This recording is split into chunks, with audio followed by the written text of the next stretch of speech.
Okay, so Suze Orman Show, continuing on just a little bit more. What do you think is the power of TV, and how have you used it to get your message across? TV magnifies the truth, and it also magnifies a lie.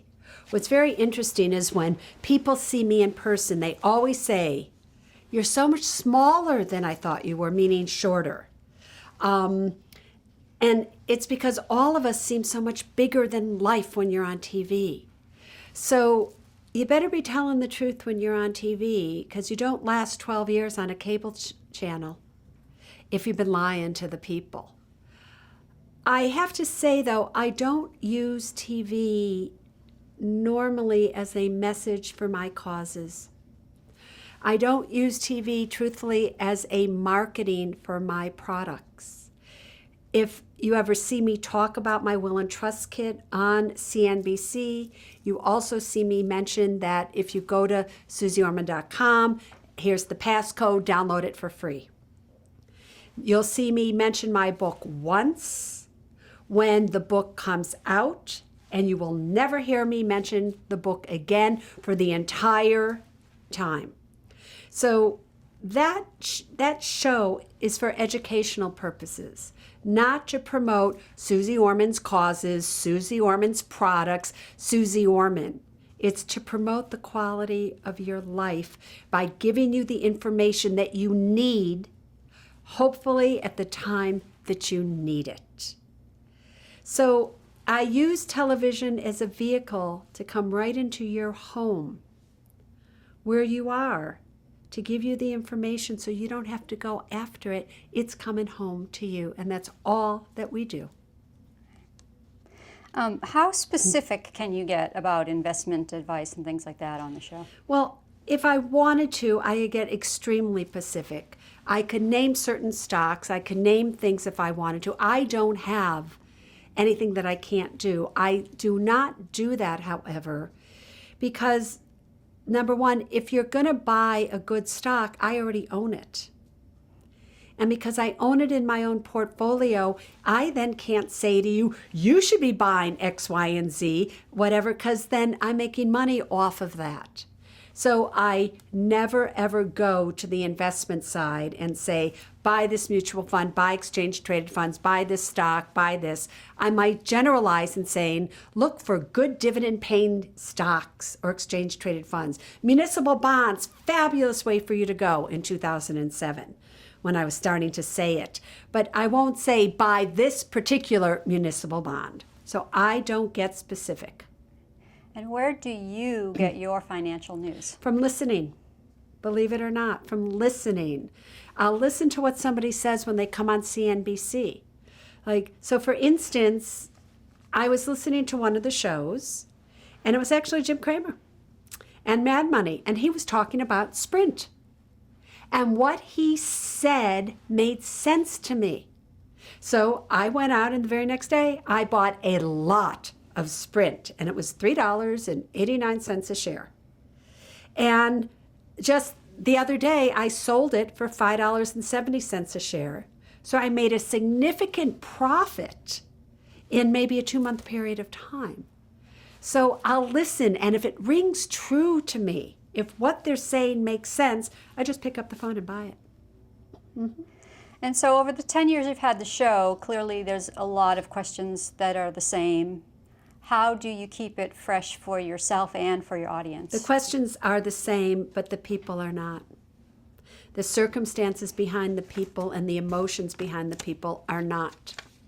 So it's not about solving a financial problem, because money will never solve a financial problem. You have to solve the emotional problem that caused the financial problem in order to have a solution. So every person is unique. So every solution is unique. So boredom does not enter the matter whatsoever. Do you ever hear criticism of the show? Oh, yeah. You were too hard on them, Suze. You're not talking enough about this. We need you to do that. Oh, people love to do negative stuff, but I don't look at the good stuff and I don't look at the bad. And do you have a highlight or a favorite moment from your years on the show? Meaning a favorite guest, a favorite... Yeah. Boy, there's so many, but one of my favorite things that happened as a result of the show is there was a gay couple, Eric and David, and they had been watching the show, and Eric really loved the show. David, not so much. And one day, David was coming home from work, and somebody tried to hijack his car, and it didn't quite work, and they stabbed him, and he was able to drive his car and crash it into the tree in front of their home. And David came out because he was going home to have lunch with David, and Eric had died.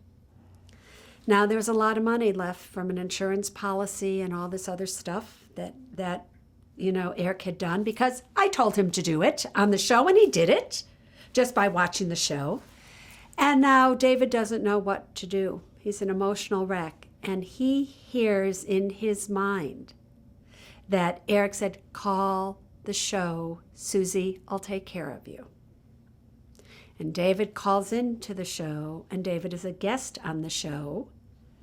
And after that, David and their 2 children became a very big part of my life. David then left, and he now lives in San Diego. He sold the house finally, but everything worked out perfectly with this man's life because truthfully he listened and he followed what he thought Eric would have told him to do. Otherwise his life would have been very, very different financially speaking. That's one of my favorite things, and to this day I love getting an email from David. Mm-hmm. That's beautiful. You mentioned Oprah Winfrey. Yes. And her appearances on her show. When was the first time you were on the Oprah Winfrey Show? It was when she was in Amarillo, Texas. She was there obviously for the trial against the meat. But what had happened was Lorna Wendt, who is married to Gary Wendt, was going to be a guest on the Oprah Winfrey Show. She wanted $90 million in the divorce, and I guess Gary only wanted to give her $10 million. And so I'm sitting actually in Esther Margolis's office, my first publisher, and then just stop by to see how she's doing, and because now Susie has become a big author, thanks to her, by the way, and I never forgot that. And so I'm sitting with her, and her phone rings, and it's Katie Davis from the Oprah Winfrey Show. Because they didn't know how to really get a hold of me, and the only book they had from me was You've Earned It, Don't Lose It, and 9 Steps to Financial Freedom was already out, but that was Random House, and they couldn't. So they decided to call Esther. And they're asking Esther if they know where to find me, and she goes, well, she's actually sitting right here. So now Katie gets on the phone with me and says, Susie, we're doing a show on the spiritual side of divorce, and we would like to have you on as a guest. Now, why did they think about me? Because the subtitle of the 9 Steps to Financial Freedom is Practical and Spiritual Steps So You Can Stop Worrying. So, of course, Suze Orman knows about the spiritual side of divorce. And I say to Katie Davis, this call you wait for your whole life to be on the Oprah Winfrey Show, and maybe if she mentions your book, there you go. And I say to Katie Davis, Katie, there is no such thing as the spiritual side of divorce. A divorce is a divorce, and you're breaking your vows that you made in front of God. There's nothing that I can speak to of that is not my specialty. So you need to find somebody else. She says, Susie, you don't understand. I'm asking you to come on the Oprah Winfrey Show. And I said, no, Katie, you don't understand. I am not coming on. And we hang up.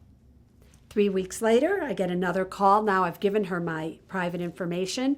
And I get a call from Katie and said, Katie says to me, Susie, we've been thinking about this. We really want you to come on and talk about the spiritual side of divorce. And I said, what didn't you understand about no? Oprah deserves the best, and I am not the best at that topic. I am not going to do it. She's talking to me and talking to me and talking to me, and I said, all right, listen, you try for a few more weeks, and if you can't find somebody, if you come back, I'll think about it. Sure enough, 2 weeks later, the phone rings again, and it is Katie Davis. And now I say, okay, oh, come on. Now I'm going all the way to Amarillo, Texas. Now this is the second day in this theater, and nothing is working right. It's like 5 o'clock. The air conditioner is off. The cameras aren't in the right position. Oprah Winfrey is not happy from what I hear. I'm sitting all by myself in this little makeshift green room, so happy because they're taping this show. And I hear them saying, we're an hour over. We're an hour and a half over. There is no time left in the show. End the show. And I'm thinking, great, I don't have to go on. And I'm now relaxing and so happy. And all of a sudden, Katie Davis appears and says to me, okay, we have a minute and a half left. Come on, you're up. I said, Katie, you're an hour and a half over. I just heard you say all of that. I said, Susie, we have a minute and a half left. Miss Winfrey is waiting. So now I walk out on stage, and Oprah is speaking to the cameraman and not happy about something. And I'm now starting to shake because I'm standing there and the audience is there and I'm looking at her and she doesn't notice me. And all of a sudden she takes a look at me and she does a double take where she whips her head back and looks at me. And she motions to me. Now I'm like, oh God, please help me here. And now I'm walking towards her and I am sweating and I am shaking. And she stands next to me and grabs my hand. And I'm sitting there thinking, oh my God, I am sweating in Oprah Winfrey's hand. So I take my hand and I move it out from hers because I don't want to spits all over Oprah. And she looks at me and grabs my hand again. Now she's holding my hand, not letting it go. Lorna comes out and my book, 9 Steps to Financial Freedom, is on the table. And Oprah's sitting here, Lorna's there, I'm in the middle, and Oprah says to Lorna, introduces me to her, and Lorna says, oh, Susie, that's a very good book. Now, we're not on camera yet, and Oprah says, you read that book?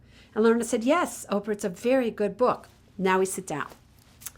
And Katie said, Susie, I'm just telling you, if Oprah just sees you, your life will change. I'm like, right, Katie, whatever. So there's no time left. So Oprah looks at me and she says the following. So Susie, can you tell everybody what, the key to life is? And I look at her and I go, well, Oprah, when you can be as happy in your sadness as you are in your happiness, then you know the key to life. And she looks at me, she goes, that was good. She goes, we're going to have to do an entire hour show on you. Bye-bye, everybody. See you tomorrow. And gets up and leaves. And I'm sitting there going, did she just say we have to do an entire hour show on me? Well, that show was in March of 1998. We did this entire show. 9 Steps to Financial Freedom immediately, April 5th, 1998, hits #1 on the New York Times bestseller list. And then I get a call in May to say they want to do another hour show with you. This is a different producer now. Now I say to this producer, no, you don't understand. I was just on 2 months ago. Oprah doesn't have people on every other month. I was just on. So there's no way she wants me to come on again. I was just on. They go, no, we want you on again. I go, you go ask Oprah. And if Oprah says she wants me on, okay, I'll come back on. Otherwise, you're going to get in trouble for having me back on again so soon. They call me back. They say, we want you on May 10th, 1998. It's a show all about students and debt and kids. And there were like 17 kids on the stage with credit card debt, totaling like $250,000. And Oprah comes out and she says, so Susie, do you think you have what it takes to do this entire show? And I'm just looking at her with that. The cameras start. I'm sitting in the audience. It was supposed to be a 5-minute spot, period. That was it. And she says, you know what? I've decided I'm going to turn this show over to Susie. You're the one, Susie. You're the one. Gives me high five, sits down where I was sitting, and hands over the entire show to me. And that was the beginning of almost 28 times on the Oprah Winfrey Show. What do you think she saw in you? I think she saw somebody who saw money the way that it should be seen, who understood that money was just a physical manifestation of who you are. Somebody that her audience could relate to because I was her audience.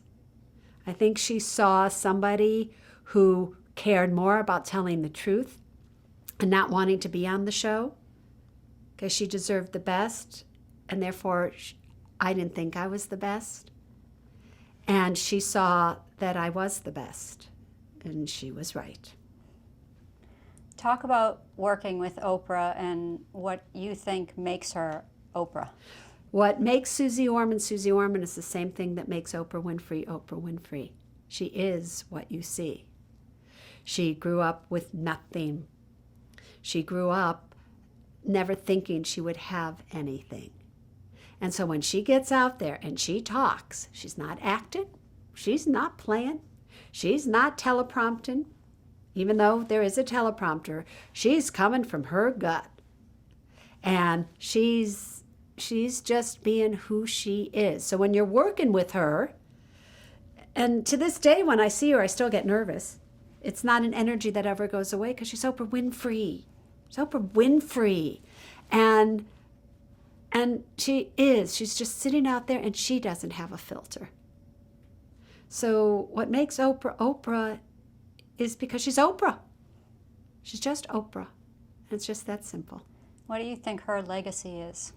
Her legacy is that if you think you aren't meant to be something, you're probably more wrong than you have any idea.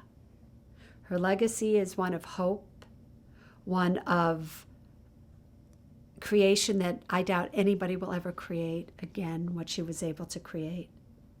Her legacy is one of trust, and her legacy is changing this world and probably creating more millionaires and successes than any university has ever turned out in this entire world. Yeah. Did you have to adapt your brand at all to fit in with Oprah's brand? No, I've never adapted anything to do anything. Oprah always wanted me to just be Suze. It would surprise her sometimes. Sometimes she would go, I'm not messing with her. Girl, But she never asked me, or nobody ever asked me to be anything other than me.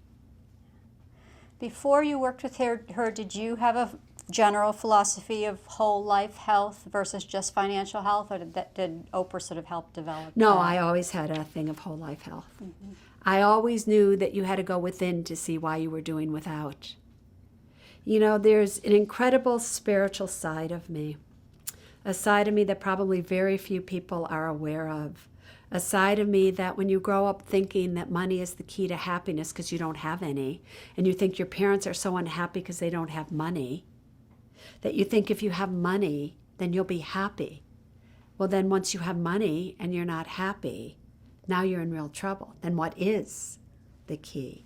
And so it was in 1983 when I left Merrill Lynch, before I went to Prudential Beige, that I went on a journey to India to look for a spiritual master, a guide, somebody who could resonate within me to teach me something that all the books in the world could never teach me. And I realized that I would find that in India, because there's poverty there, and there's, how do you have hope when it's so hopeless? And I found it there. And so everything I do is rooted in faith, in the faith that there is a God, the faith that there is a higher being, the faith that everything happens for the best, and that you know that you can be the master of your own destiny if you just think it, feel it, and act it. So underneath everything that you see when it comes to money really is the foundation of spirituality and belief in the spirit, in God, in whatever you want to call it. You know, I was raised Jewish. You know, I'm not not talking about Judaism here or Catholicism here or even Buddhism or anything. I'm just talking in a belief in there's something and there's a reason that everything happens. Beautiful. Talked a little bit about the creation of the phrase, the Suze Smackdown. Oprah created that.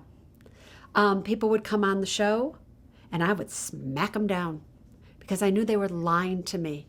And it wasn't lying to me. I don't care if they lied to me. I'm never going to see these people again, probably.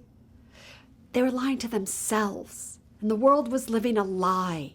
They were charging things with money they didn't have to pay the minimum payment due on a credit card. They were leasing cars. They were buying homes with no money down. They were living a life that was a lie. And so what do you do when somebody's lying to you? You smack them with the truth.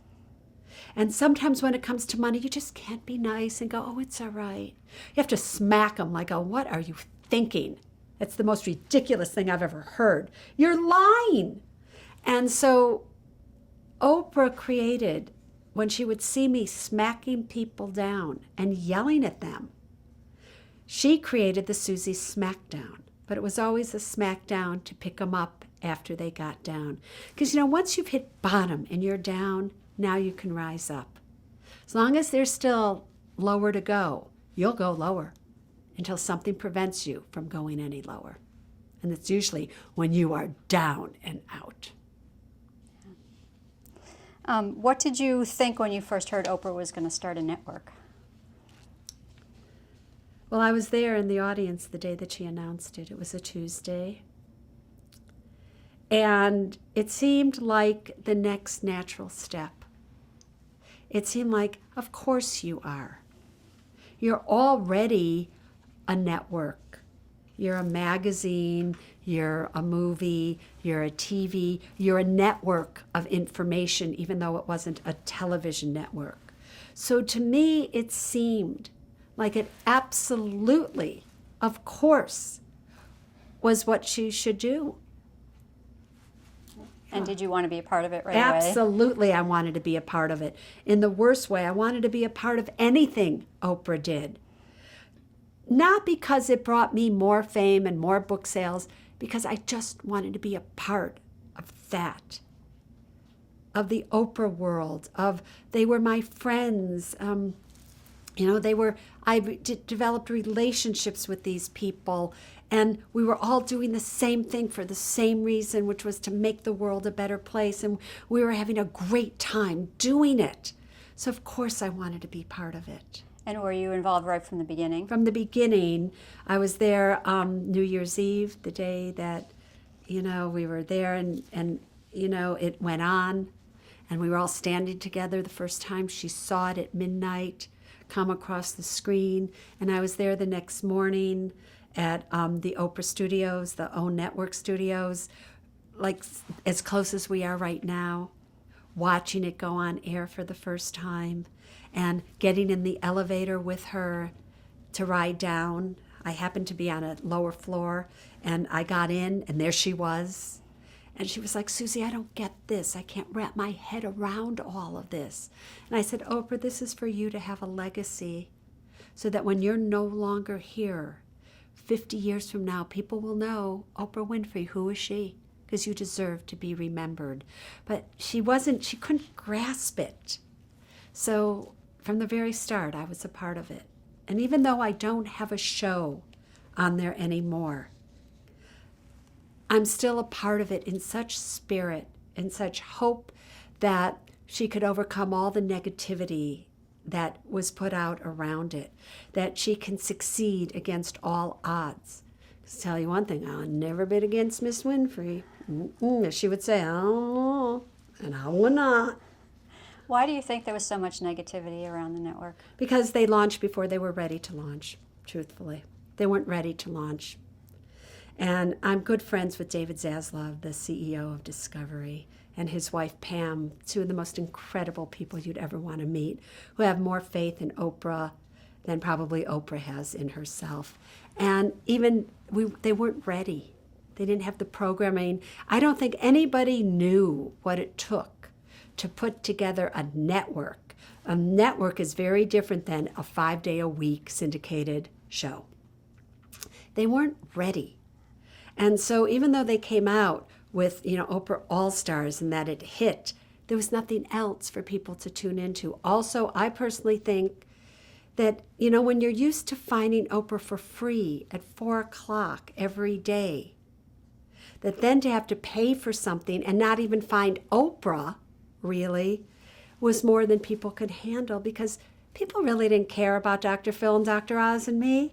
They didn't care about anything. They cared about Oprah and finding Oprah. And they weren't finding Oprah. And they wanted Oprah. Their lives turned upside down because that's all they did was go home at 4 o'clock and watch Oprah. Or watch Oprah at 2 o'clock in the morning and da-da-da. And then they talked about Oprah the next day, and then Oprah was gone. And that left a gaping hole in the hearts of millions and millions of people. And it took a while to fill that gap and say, this is now what I am. I'm not that anymore. This is what I am. That's all. And the truth is, people love failure. People love to bring people down. People love when somebody who's really successful fails, as if their failure is going to make you more successful, or their success makes you a failure, which it doesn't. You make yourself a failure. You make yourself a success. But it's so easy to get on the gossip bandwagon and just want to tear out what's great, which is why all these shows and negative publicity just skyrocket. I mean, if there was a show on that just told everything great that was happening, one of these new shows, nobody would watch it. So they did what human nature gets people to do. They tear down the good.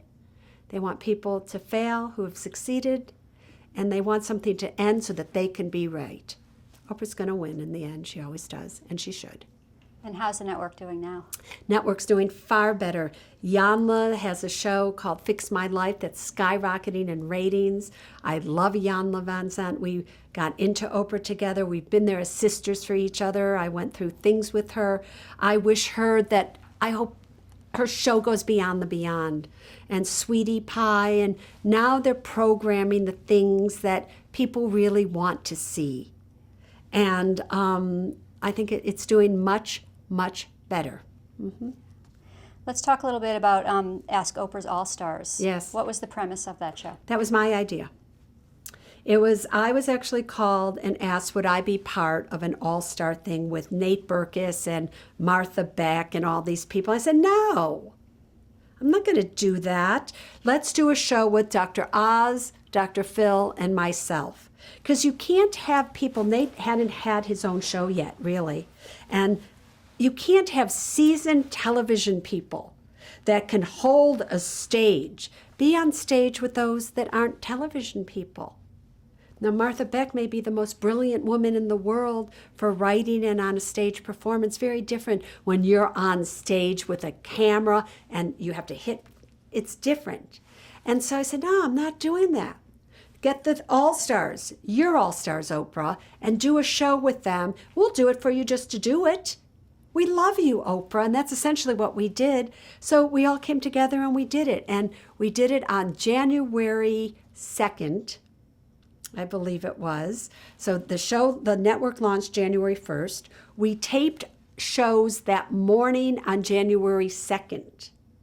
And they were edited and aired that night. It was a Sunday night, and aired and had fabulous ratings. So the first set of the Oprah All-Stars, there were 6 of them, I believe, over the top wonderful. And the dynamics between all of us were great, and it was good. The second we, went on, it was a different production company. It was too much after the first one, and it didn't play. Didn't work, the second group. What was the format of the show?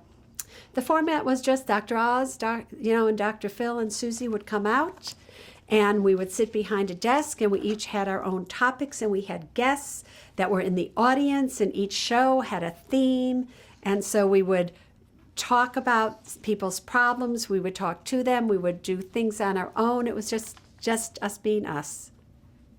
And let's talk a little bit about your other show on OWN, which was America's Money Class. Yeah, America's Money Class. The truth of it, that wasn't the show I wanted to do on any level. I wanted to do America's Money Class. I had written a book called The Money Class, and it was a book that I believed people needed that book because you had to go back to school to learn about money all over again because the rules of the road had changed. Real estate wasn't going to be a good investment. Be very careful because the stock market was crashing. You had to learn new rules for new times. So you had to go back to class and learn, when do you finance, when do you do this, when do you not. And the book, #1 New York Times bestseller. I wanted to take that book to the Oprah Winfrey Network, where I stood on stage with an audience, not pre-screened. And the topic of that week would be get out of debt. And everybody who wanted to have their questions would ask me, and we would do that and then put in the graphics afterwards. And I wanted to have like 6 classes that taught people what they needed to know about money, not their stories, just hardcore money. And then you could go to Oprah.com, and there would be calculators and things there for you to do. That was the show I wanted to do. That's not the show that we did. I have to say, I actually don't know how I let it get so out of control, to tell you the truth. The show that we did was a mini Oprah Dr. Phil show where guests were on and we talked about their things and they had problems. And it didn't do well. The first 2 shows did fine and then it started to not do well. And it did that because even though we all had a great time doing that show and the audience loved that show, it wasn't the show I wanted to do. And if I had done the show I wanted to do, that show would have hit, and it would have hit big. But because I didn't stick by my gut, and I believed the producers and let them do what they wanted to do, it was one of the biggest mistakes I've made. Mm-hmm. So America's Money Class, you gave away a cash sweepstakes as final exam. Yes. Was that a concept that you wanted to do? Yes. I had this belief that if you paid people to learn, they would want to learn. Now, obviously, it was my money. It wasn't Oprah's money. It wasn't the network's money. It was my money. All the money that was given away on America's Money Class, $25,000 to that woman in Chicago who took care of those children, $10,000 to a military, man who was going back into the sandbox, the $50,000 total for the end prize, my money. Nobody else's money. In fact, money continued to be given after the show. There was a woman on the show who lost $500,000 to this man who took advantage of her, who was her friend. And I was keeping in touch with her after the show was over, and she needed $10,000. That's all, to start this bread business that she had already tried and it was working, but then all this other stuff happened. So I gave her $10,000. The business is thriving today, by the way. So that was my money, but it was money well spent. And it worked, believe it or not. A lot of people took the final exam. A lot of people learned, and 5 people won a lot of money. That's excellent. Let's talk a little bit about some of the random appearances you've done on other shows. In 2003, you were on Hollywood Squares. Yes. Tell us about that. Well, that's interesting because, Hollywood Squares back then was produced by a man by the name of Michael Levitt, along with Winkler. And Michael was my producer for the Money Class. He, America's Money Class. He also was the first producer for America's All-Stars, right? For Oprah's All-Stars. And so I had this connection with him. So I got a call just simply saying, want to come on? And I said, sure. And I had a blast. I loved doing that. It was a great, great time. Excellent. And you've been on The View many times. Many times. Tell us about working with Barbara Walters and the girls. Well, what's interesting is I love those girls. I even love Elizabeth Hasselfeld, whatever her name is. Hasselbeck, whatever, who cares about her name. But I like her. I don't care that she's this straight Republican, totally opposite viewpoint than me. I like somebody who believes what they believe. You don't have to believe what I believe. Believe what you believe and have a reason that you believe it and stick by it. I love that. So I always have a great time when I'm on The View. You know, I love when I get to do it. Yes. You do a lot of talk shows. Is there one in particular that stands out as one that you enjoy doing the most? One that I love doing, and I'm sorry that I'm not really doing it anymore because it's not on the air. My favorite show of all to do for a talk show like that interview show was Larry King Live. Larry was the best interviewer. He was an honest interviewer. He never was out to catch you and get you in a moment that it can make, headlines with. He was there just simply to give a great interview, and he did every single time I was with him. It was an honor every time. Probably my favorite of all shows that I did was Larry King. And you were on an episode of Big Love. Yes. Tell us about that. It was scripted, right? Yes, that was scripted in terms of what needed to happen, not the lines that I used. So they called up the Suze Orman Show on CNBC and said, we want a character that watches the Suze Orman Show. We're going to have somebody call in. Just play it. And I played it, and it worked. The only time that I was really scripted to the word was when I did 30 Rock. Had a fabulous time doing 30 Rock, but so I had to act. And I kept saying to them, I don't act. And they said, Suze, you are going to act. And I had to memorize the script. I practiced it with KT over and over again. And because it's a single camera shoot, which means for those of you that don't know, it's one camera that shoots the same scene from different angles. It's not like 5 different cameras. You get the scene, it's over, and you just cut it. It's the camera's here, and now the camera's there, and now the camera's here, and now the camera's there. So each scene had to be like 8 to 10 shots of the same scene saying the exact same thing over and over again. I don't know how they do it. You were also on Kathy Griffin. Yes. Was that sort of in the spirit of the show, or was that, was it more fun or more serious? I thought it was going to be fun. So I was on her show and she was on mine. We did double tapings. Her cameras were there, my cameras were there, even though at first we were at the Suze Orman Show. I thought she had just come to play with me. That woman walked in with a stack of papers, more put together than anybody I've ever seen to this day when it comes to her finances. It's like, are you telling me, Kathy Griffin, you are not just a flake that says things to get people upset? You are a serious money person, and it was during that segment that I was looking at her stuff that I realized the manager that she had at the time managing her money should not be managing her affairs. And I said this to her right on the air. She calls up this person and says, here, Suze wants to talk to you. Well, needless to say, 2 weeks later, we had a new manager for her, a new advisor for her. Kathy and I have become very close friends and dear friends. And no matter what you see on screen when it comes to Kathy Griffin is one of the kindest, most intelligent, and in touch with money of anybody I have ever met in my life, bar none. Tell us about your appearance on The Biggest Loser. Now that was fascinating.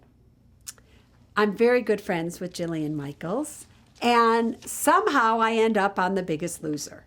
And I'm like, really? These people are here to lose weight.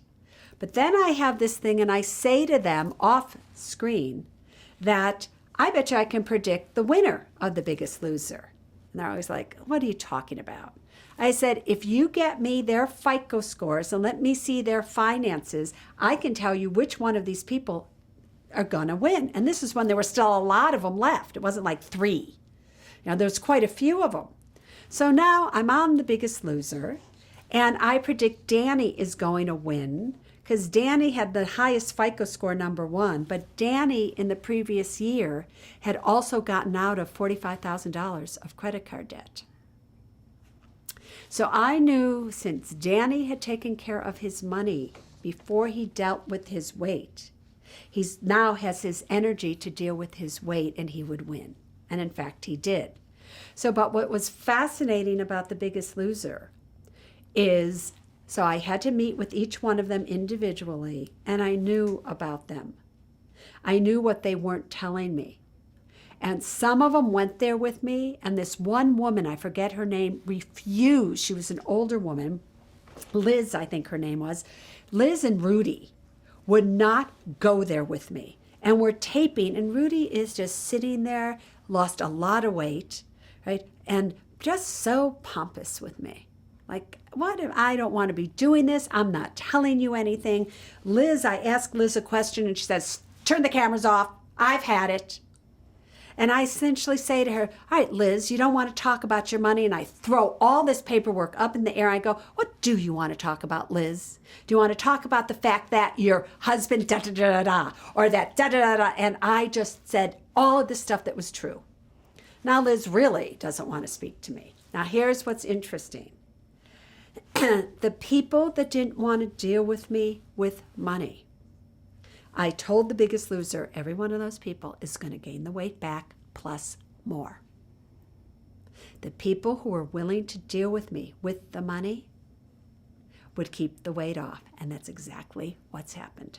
Now, maybe that's changed over this past year or so, but 1 or 2 years after I was there, that was the end result. Wow. Talk about being on the Paula Deen show, the Diva show. The Diva show, Paula, my girl who's lost 60 pounds recently. I love Paula Deen. I met Paula Deen in the hallways of QVC. And Paula is somebody with what you see is what you get. And the two of us together, dynamic, unfiltered, fabulous. So they carried her out. So I wanted to be carried out. So on my segment, I had these men carrying me out. We did this beef Wellington. It was fabulous. It was delicious. It was pure Paula. And it was something that I loved doing. And talk about your appearance on the Rosie show, in particular, how celebrities deal with their money and what you talked to her about. You know, we were there for the very first Rosie show on OM. And I remember their confetti went off at the end of the show. And I picked up that confetti and I put it in my pocket because I knew that I would save it.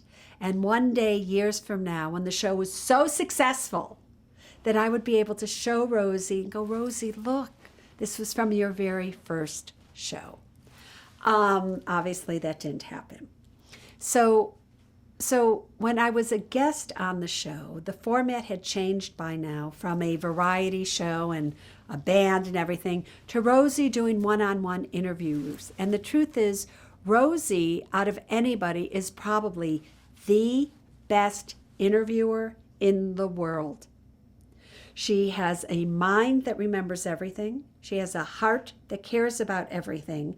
And she has the ability to express it in a way that everybody can understand what she's talking about. So it was a wonderful interview, and it was a humble interview and an honest one and a revealing one. But it was also revealing in that Rosie doesn't deal with her money. And Rosie doesn't like to deal with her money.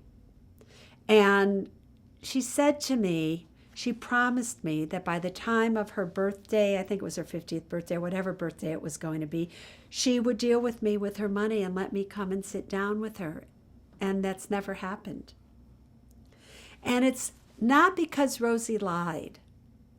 It's because to really deal with something when you're not ready to deal with it, not going to do you any good anyway.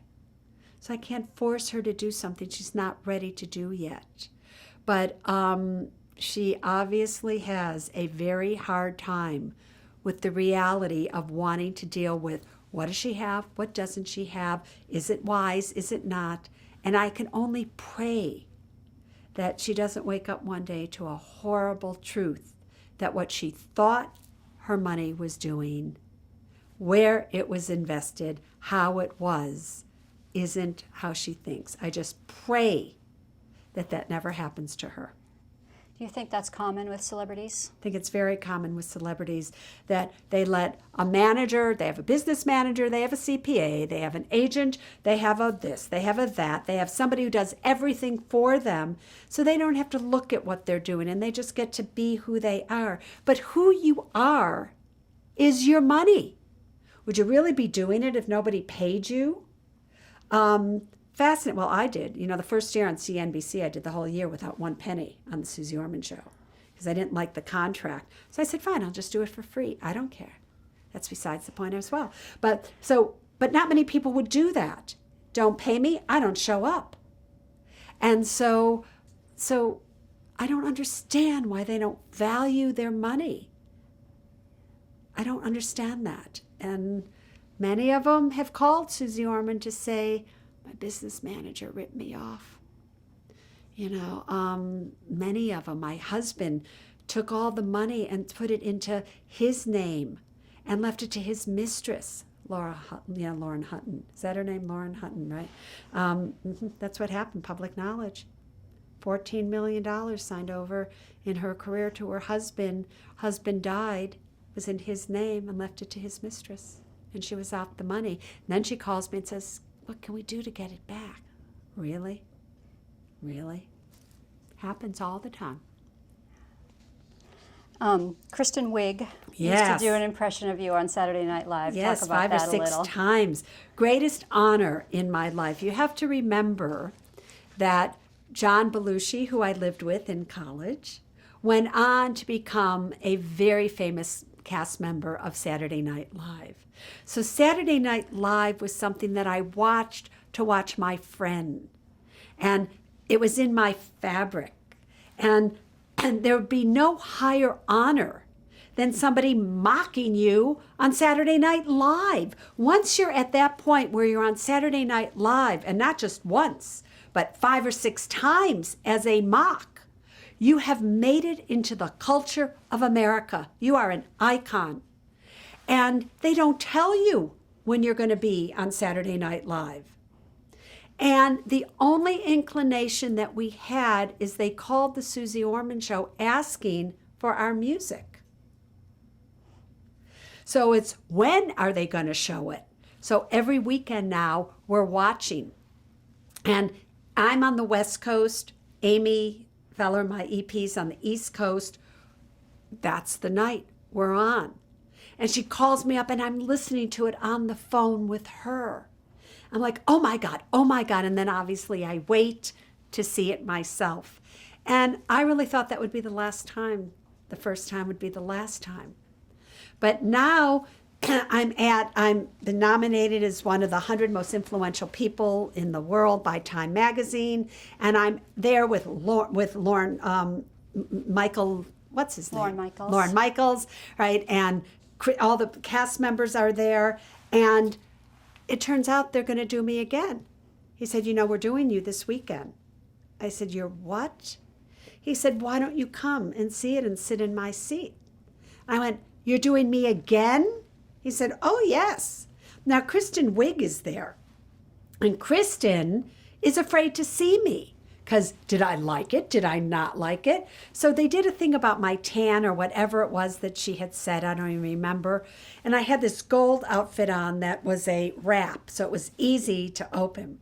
So I went up to her. She was in a corner. I said, Kristen, I'm Suze Orman. And she's a little shy. I said, I just want to tell you something. You know that thing that you did about my tan, a spray tan or whatever? I just want to show you. It's real. And with that, because my back is to everybody, I open up my entire thing and show her my chest. And she's like, I go, there, now you know. And then I said, I loved it. Loved it. And when we were in the audience that night, a week later, that coming weekend or next weekend, I think it made her nervous that I was there. But everybody was watching me watch me. And so it was a little odd, but again, greatest honor of my life. That's great. That's a great story. Tell us a little bit about the work you do in Asia. Well, Asia as well as South Africa as well as all over the world, really. Money is money. And you've heard me talk about the emotions of money and the spirituality of money, and money is just a physical manifestation of yourself. So while I can tell you everything about personal finance in and out in the United States of America, the truth of the matter is over in Asia and Australia and, South Africa, the laws are different. The retirement accounts are different. Even wills and trusts are different.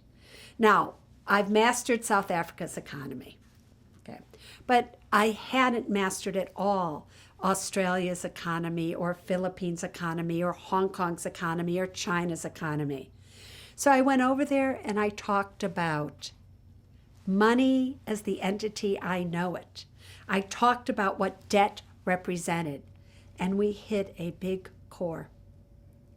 People fell in love with me. They were like, more, give us more. So what that's developed into is in the country of the Philippines now. I'm starting a project, it's all pro bono, and I was there last year where we didn't know, would anybody show up? Does anybody even know Suze Orman? Maybe 100 people would come, 50. 1,100 people showed up at this one talk. And every talk, sold out, sold out. They wanted help, they wanted to change. And I went there just to see. So now I'm working with BPI Bank. I'm working with Doris Ho of Magsaysay Group in order to change the economy of the Philippines. Currently, there are 90 million people that live in the Philippines. 10 million people work overseas. Those 10 million people send money home to support 80 million people. The people that are sending money home, they don't have any savings. They don't have the money to send home. The people that are getting the money are now becoming like a welfare state because they don't have to work because they're getting the money. Somehow we need to change all that and make it so that the dynamic changes. So how do we create an incentive for people to want to work versus to take free money? How do we get it for people to understand that not sending home money would be more rewarding than sending it? So I'm going to go back there in February of 2013 to date this. And I'm going to be making television shows, commercials, lessons, writing a book, all for free for the Philippines. Because how do you ask a country to change if I'm making money off of their change? Change will only happen if they know I'm doing it because I want to help them. Because otherwise money will get in the way. And so the real goal is to change the country of the Philippines because they are the most extraordinary people. They're good people. People everywhere in this world are good and extraordinary. But this is a country where the Prime Minister of Finance, I met with him, they're willing to work with me and let me see what kind of magic Suze Orman can do on an entire country. Wow, that's amazing. Do you have any other current projects you want to talk about? You know, the only other thing that I'm doing that's very near and dear really to my heart, two things. I recently just did a course for the University of Phoenix. It's the first accredited personal finance course really that I've ever done and maybe that's ever been done. But it's some of the most brilliant work that I've ever created. Because it's me talking right to camera. Because, very shortly, if you look at the future, not only of money, but the future of education, the buildings that are so expensive to keep, given the progression of the internet and online, they're going to eventually disappear because the costs, they're too prohibitive. So teaching is going to be able to be online in your homes for you to be able to work and take a course and not have to do all this stuff. Not for everybody, but for many people. So the professor has to be, and I have 2 honorary PhDs, so I can call myself a professor, and so the professor has to be dynamic because it's got to translate on this little tiny computer. It can't just be you're looking down. It's got to be somebody who can relate and who knows their topic matter And I was able to do that. So I wrote the entire course. So it's going to be a book is written that goes along with this course online. It starts with the emotion of money and it takes them all the way through. There's discussion groups. There are 3,000 teachers that will be teaching 15 students at a time. All the teachers are about to go through this course. There's calculators and fabulous. Now all we have to do is take this and turn it into an app. And my dream would be that every university licenses it to teach it and make it mandatory. University of Phoenix, it is a mandatory requirement for you to take this course. It will change their lives. They're going to leave this course with an actual will, an actual trust, an actual credit score, a plan to get out of debt. They'll have a portfolio of which retirement.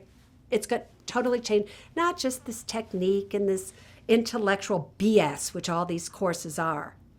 It's going to change their lives. What type of insurance? How much insurance should they have? Where do they go to get it? They're going to have to get it in place. Show their fabulous. So I'm seriously excited about that. And my last project is about a year ago, I brought out the approved card, a prepaid debit card.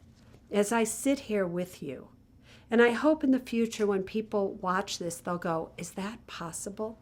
Because I hope this isn't true in the future. 50 million people in the United States of America are officially in poverty, according to the 2011 Census Bureau. 100 million are on the verge of poverty. That means in a country of 300 million people, 150 million of its people are either officially in poverty or on the brink of it. There is a highway into poverty in the United States of America. There is not even a roadway or a sidewalk out. There is tremendous profits in keeping people poor, believe it or not. And when people are poor, they've bounced checks. When you bounce checks, you're in a check system, which means now you can't have a checking account or a bank account or a credit union account. So the only way for them to transact business is either by getting, money orders, and Western Union, all very expensive.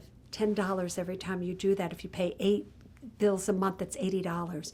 Or through something known as a prepaid debit card. Prepaid debit cards today, in my opinion, are the fastest growing piece of plastic in the world. 70 million people are using prepaid debit cards. The problem is the majority of these prepaid cards charge $35 to $50 a month in fees for the poorest of the poor. So I wanted to bring out a prepaid card. KT and I financed it ourselves. The goal was never to make money on this card. The goal was to give people a viable option so that they could pay their bills online for free. They could do card-to-card transfer for free. So if you're sending money home to your mother, they send her a card and you can do, and all of these things for a cost of $3 a month for 4 cards. And that's what we created. When I brought the card out in January of 2012, it was met with the first negative publicity I've ever really had, because the banks, the other prepaid institutions that have cards had a lot of money to lose. You do the math. You have 1 million people at $35 a month. It's $35 million a month, which one person does have out there that has one of these cards. So they needed to stop me. And the main goal of this card was to get prepaid cards, debit cards, the information on the cards put on a credit report. Because if it's on a credit report, it creates a credit score for you. And if you have a credit score, then you pay lower interest rates, you can get a job, you can rent an apartment, and blah, blah, blah. So I'm trying to have that done. We haven't accomplished that yet, but I am pretty close. That very possibly in the next 6 months, 8 months, I will have an announcement that says, A major credit bureau is going to accept this information as predictive behavior because you are penalized when you pay in cash and in debit. It doesn't report. And you're rewarded when you pay the minimum payment due on a credit card. Something is wrong. So I am trying to change an entire system, and the people do not want me to change it, but they cannot stop me because why? An Orman never gives up.